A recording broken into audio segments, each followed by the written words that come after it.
Alright, so in this video we're going to take a look at the test stat, the chi-squared test stat for this problem that we did a minute ago. So this chi-squared test stat formula, we worked it out in a table in the video, and we did it that way because some people are uncomfortable with their calculators and they're not able to put complicated expressions like these into their calculator because they get nervous and they're afraid they'll make mistakes. So I showed them a way using the table method, which is very time consuming but effective. It will get the right answer, but it takes a long time. So what I want to do is show those who are comfortable using their calculator to do these things all at once how to do that.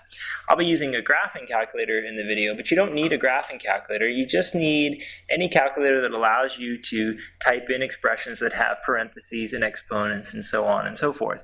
If you can do that in your calculator and you're comfortable putting it all in there and you're not afraid of making mistakes, then it's something worthwhile doing because it saves you lots and lots of time.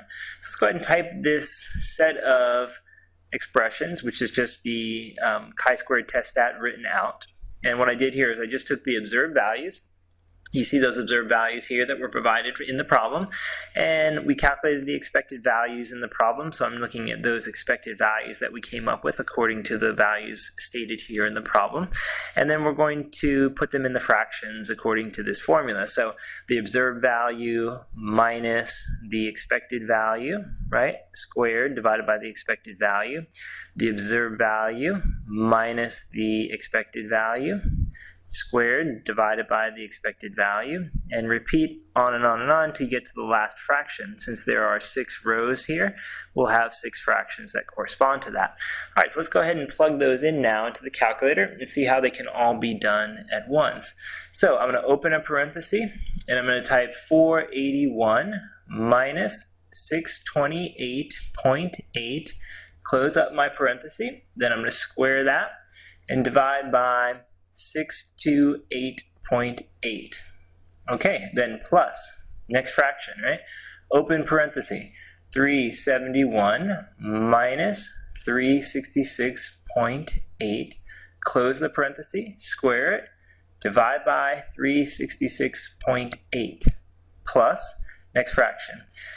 So we're in 483 minus 419.2, close the parenthesis, square it, divide by 419.2, plus, next fraction, 544 minus 524, close parenthesis, squared, divided by 524, plus, open parenthesis, 372 minus 340.6, close the parenthesis, square it, divided by 340.6.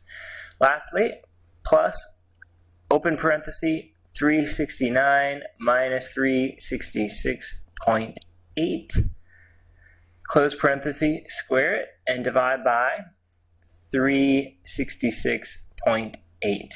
Okay, so we have all the fractions entered in. We hit enter, and voila, we get 48.16996022. When we round that off, it's 48.170.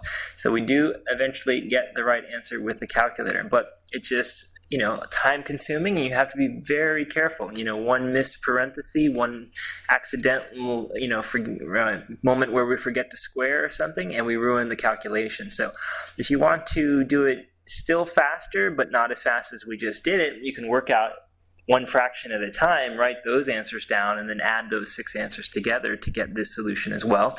Some people are more comfortable doing it that way. That way, if they are just focusing on one fraction at a time, they feel like it's less likely they'll make a mistake. So any approach you want to speed it up is great, but I do recommend you trying to do the calculations faster than creating the table like we did in the videos here in this section, because it's just a lot faster to do it this way. And that way, when I'm working out the table in the video, you can be working out the fractions here just to make sure you're doing it correctly. You'll have plenty of time because, honestly, it takes a lot longer to set up the table. Okay, so hopefully that works for you. If it doesn't, of course, always just use the table. It'll work. It's just time-consuming, and hopefully your professor on an exam will provide the chi-squared test stat to you, or provide the sum of these fractions already, or certainly keep the list smaller so you don't have to do this under time pressure.